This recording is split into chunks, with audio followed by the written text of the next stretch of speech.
ba matsala ba matsala. Ku yi magana da Benzema kawai za a yi signing yaron. Yana da connection na gaya mai za ka kira shi. Kakka da min ka kira shi ka ce Dakari ne ya aiko ya baka number shi. Yawwa. So Castro, Dakari. as we were saying, ina ta samun messages daga mutane da dama across my social media handles. Kowa na cewa Dakari ka kawo mana agaji, Dakari ka kawo mana agaji. Wai mai yayi tsada, ya abin yake? Gaskiya ne fa mai yayi tsada fa. Ko yau da zamu fito lita ɗaya sai da muka sha shi 1,400. 1,400? 1 liter? 1 liter. Amma me yasa yayi tsada haka? Wallahi saboda faɗan nan ne da yake faruwa da Iran da US da Isra'ila.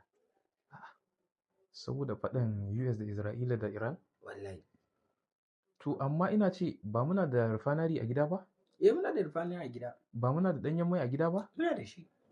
To me ya shafe mu da faɗan da suke yi? To, ni ma abin ya sani a duhu. Saboda gaba ɗaya ɗanyen man da ake refinery a kamfanin refinery Dangote, ai duk daga Najeriya ne ai. Haka ne.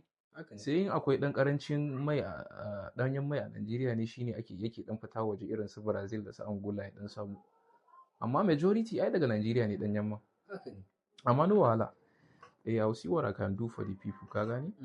So abin da nake so da kai yanzu, za ka samu GCEO na NNPC.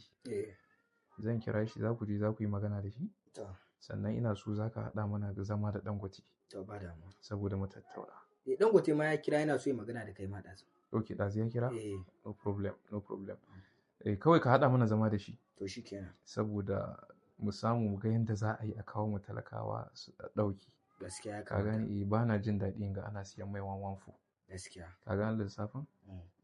Saboda ni ba ɗan siyasa ba ne, ba shi ke nuna cewa ba zan taimaka wa mutane na. Gaskiya. Kuma an san ka da taimako. Yawwa so shi ne wannan. Tunda su 'yan siyasan ba za mu yi ba, mu 'yan kasuwa ai sai mu yi. Haka ne. Ka gane lissafin? Haka ne. So shi ne wannan shi ne sa kawai na ce a kira mun kai. To shi kenan na rubuta komai insha Allah. Yawwa ku je da Allah ka haɗa mun zaman. To ba damuwa. For now ina tare da Buwa. To.